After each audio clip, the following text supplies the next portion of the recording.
ठीक है,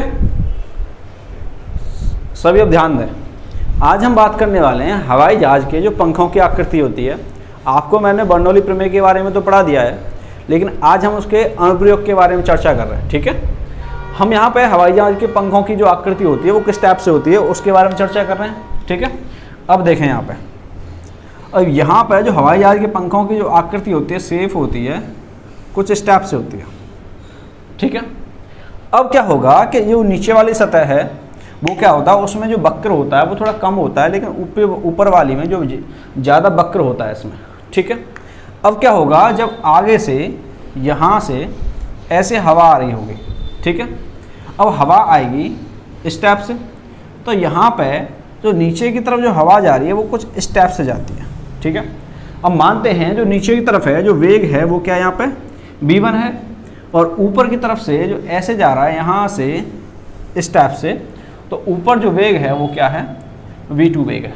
ठीक है, यहाँ पे नीचे की तरफ जो वेग है वो क्या है, हवा का v1 है, लेकिन यहाँ पे जो v1 वेग है वो नीचे वाला होता है, वो उसकी जो वेलोसिटी है वो कैसी होती है, कम होती है। ऊपर वाले में क्या है, ये वक्र है कैसा, ज़्यादा है, और ज़्यादा वक्र होने के कारण में इसका जो वेग होता है वो कैसा होता है, ज़्यादा होता है। हमने क्या पढ़ा रखा है, जहाँ पे वेग ज़्यादा होगा वहाँ पे दाब ऑटोमेटिक कम हो जाएगा, और जहाँ पे वेग कम होता है दाब ऑटोमेटिक क्या हो जाएगा, ज़्यादा हो जाएगा। अब यहाँ पे नीचे वाले भाग पे वेग का मान कम है तो यहाँ पे दाब कैसा हो जाएगा, ज़्यादा हो जाएगा, और ऊपर वाले पे जो दाब है वो कैसा हो जाएगा, कम हो जाएगा। तो यहाँ पे P1 मानते हैं इसे, और क्या मानते हैं यहाँ पे P2।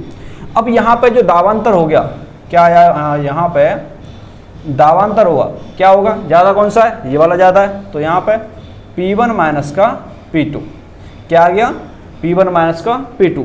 अब इसमें क्या हुआ, दाबांतर में क्या हो गया, कुछ ना कुछ तो दाब में अंतर हुआ। अब अंतर होने से क्या होगा, इस पर यहाँ से ऊपर की ओर एक फोर्स लगता है, उसे बोलते हैं यहाँ पे उत्थापक बल बोलते हैं। ठीक है, इंग्लिश वाले जो हैं वो लिख लेना, यहाँ पे लिफ्टिंग फोर्स कहते हैं इसे।